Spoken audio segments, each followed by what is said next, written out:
Hallelujah, praise the Lord. I hope आप सब blessed होंगे। हालेलुया। आज एक उत्पत्ति 1 का एक वचन जो मेरे हृदय में उतर गया। हालेलुया। जिस पर मैं ठहर गई, जो मेरे पवित्र आत्मा ने जिसके द्वारा मेरे लिए जो एक रहमा वर्ड होता है जैसे मेरे लिए बन गया। हालेलुया। कई बार हम परमेश्वर के भय में रहते हैं, परमेश्वर की उपस्थिति में, प्रार्थना में, वचन में हम रहते हैं, और हमारी जो लोगों को हमारे जीवन में कमियां नज़र आती है। लोगों को लगता है हमारे बिहेवियर में, हमारी बातों में, हमारे चाल चलन में कमियां नज़र आती है, या हम लोगों को समझ नहीं आते, जो भी है ना।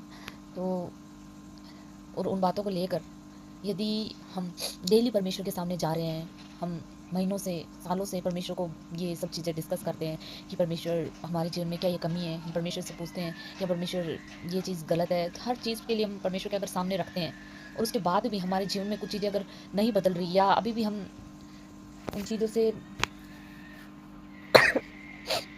अगर स्ट्रगल कर रहे हैं, और हमें तो हमें कहीं ना कहीं सोचने की ज़रूरत है कि कहीं ये पवित्र आत्मा नहीं है जो हमें अपनी कमियां बार बार दिखाता है। कई बार परमेश्वर भी हमें अपनी कमियां जाहिर करता है, लेकिन अगर हम बार बार उस बातों को लेकर परमेश्वर के सामने रख रहे हैं और परमेश्वर से छुड़ाने के लिए हम कह रहे हैं, है ना, तो हमें ये सोचने की ज़रूरत है कि क्या ये सब मतलब बार बार हम अपने आप को गिल्ट में नहीं ले जाएं इस चीज़ के लिए। क्योंकि बाइबल कहती है कि ना, परमेश्वर ने जो कुछ बनाया सुंदर बनाया। तो परमेश्वर ने, हम बार बार अपनी कमियों पर ही उन्हीं में उलझे ना रहें। ये सच है कि परमेश्वर ने कहा है कि हमें दिन ब दिन हम परमेश्वर के स्वभाव में नए होते जाएं, परमेश्वर में हम बदलते जाएं। लेकिन यदि हम परमेश्वर के भय में चल रहे हैं, परमेश्वर की उपस्थिति में चल रहे हैं, वचनों में चल रहे हैं, हम परमेश्वर अपना हर पाप, अपनी हर गलतियां, अपनी हर कमियां परमेश्वर के सामने रख रहे हैं, और उसके बाद भी हम उन चीज़ों में मतलब सालों से हम स्ट्रगल कर रहे हैं, हमको नहीं समझ आ रहा कि क्या हो रहा है। परमेश्वर, मैं इन चीज़ों को रख रहा हूँ आपके सामने, मैं इनसे निकल नहीं पा रहा हूँ। तो कई बार ये होता है कि मतलब परमेश्वर कहते हैं कि हम उनके हाथों की रचना है, हम परमेश्वर के हाथों की रचना है। परमेश्वर कहता है कि उसने जो कुछ बनाया सुंदर बनाया। परमेश्वर ने हमें भी अपने हाथों से बनाया, हम भी परमेश्वर के हाथों की रचना है। तो ऐसे नहीं हो सकता कि परमेश्वर आपको सिर्फ कमियों से भर के बनाए। तो हम बार बार उन चीज़ों पर फोकस ना करें कि है ना, मेरे अंदर कमियां हैं, परमेश्वर लोग ये कह रहे हैं, परमेश्वर लोग ये कह रहे हैं, वो कह रहे हैं।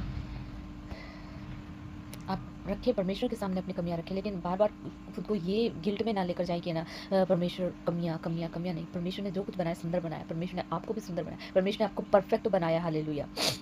और थोड़ी बहुत कमियां आए तो परमेश्वर कहता है कि मेरी उपस्थिति में चलता जा और सिद्ध होता जा।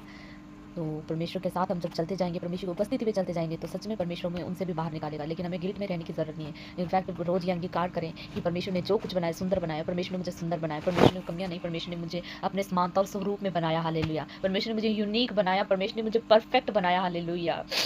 ये घमंड नहीं है।